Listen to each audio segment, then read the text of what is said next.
So the next time you're heading west on the Blue Line toward Forest Park and you hear the familiar CTA voice announcing the Racine stop, jump off and get ready to sink your teeth into the flavor, sights, and sounds of old world Italy. Our destination? Little Italy.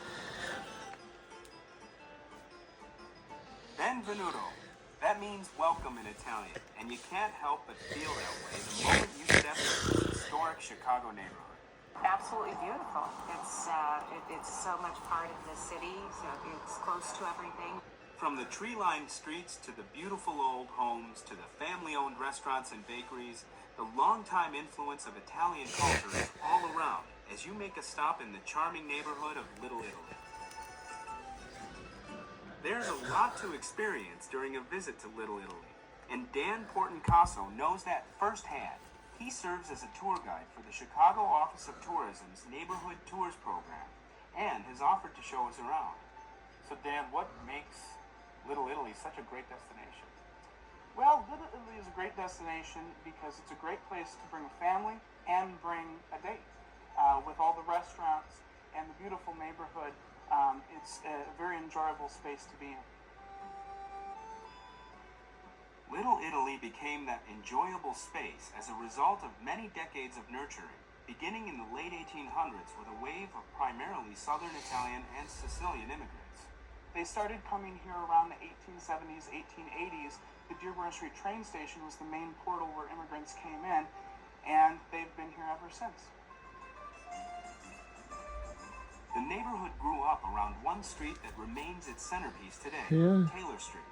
Here, you'll see Italian influence in its many shops, bakeries, and restaurants. This is a great place to come and eat. You can get everything from Italian-American cuisine that's derived from Southern Italian cooking, to Sicilian food, to even a Northern Italian restaurant. But because the university here, and it's a very diverse neighborhood now, you also will find things like Thai food to burger joints. The University of Illinois at Chicago brings unmistakable energy to the area. The school, with its 25,000 students, is one of Illinois' 2 publicly assisted comprehensive research campuses. Be sure to check out UIC's newly renovated pavilion for everything from concerts to cultural events. Located on UIC's campus is a museum worthy of a visit, the Jane Addams Hull House Museum. It celebrates the life and contributions of Nobel Prize winner and social activist Jane Addams. The homes along the streets of Little Italy reflect a blend of modern influence and old world charm.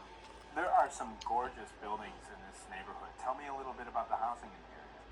Well, the housing, there's basically older homes and newer homes. All of them are gorgeous.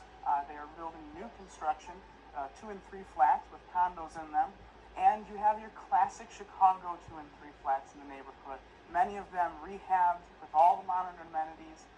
It's a wonderful place to live. It's a very desirable location as well because of its proximity to downtown. You'll find beautiful homes surrounding one of the area's most beautiful parks, a Regio Park. Here, you'll be able to stand before one of the world's most famous Italians, Christopher Columbus. This 9-foot bronze beauty was originally cast in 1892 in Rome for the opening of the World's Columbian Exposition. It has been majestically restored. How is the Italian religious tradition reflected in the community? Well, mainly through Our Lady of Pompeii Church.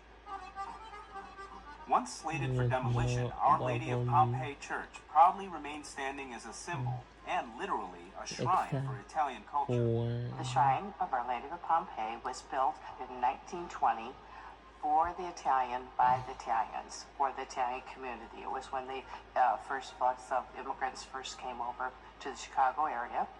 And about 10 years ago, the Cardinal deemed it a shrine, and we had a whole resurgence. Our Lady of Pompeii is in the process of being restored to its original impressive grandeur. Come in and take a look around.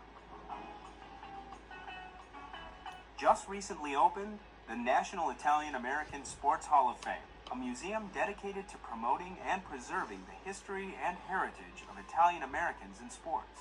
I would think is as good as the Pro Football Hall of Fame or the Baseball Hall of Fame. We have everything from Mario Andretti's race car to Joe DiMaggio's 39 uniform to Vince Lombardi's last coat as a Packer. It's endless. I mean, we have memorabilia of over 250 inductees in the Hall of Fame. Be sure to check out this display. All 11 need a Olympic Friday medals to belonging to Friday swimming is in there. sensation Matt Biondi. No. Sports really brings people together. And there's one more thing bringing people together in Little Italy. So on a nice summer day, say you're giving a tour to a friend and you're bringing them down here, where would you say they would have to go? I would say the best place to go is Mario's Italian lemonade stand. People come from all over Chicago to visit this mom and pop stand. Open May to September. It's cash only. It's on Taylor Street. It's just a little place, very local. Sometimes the Italian ice is so good you gotta wait down the block. Some things are just worth the trip, and that's true of Little Italy. Getting here is as easy as a ride on the CTA. Here's how. In Halstead, not Ashland. Oh, Roosevelt. Jesse Blind, 26th Street. There's some Sunway Garden. Blind Racine. So hop on board the CTA Come. and come to Little Italy this summer for the Talk culture, to you. the food, the beauty, the experience. It's a place that has something for everybody.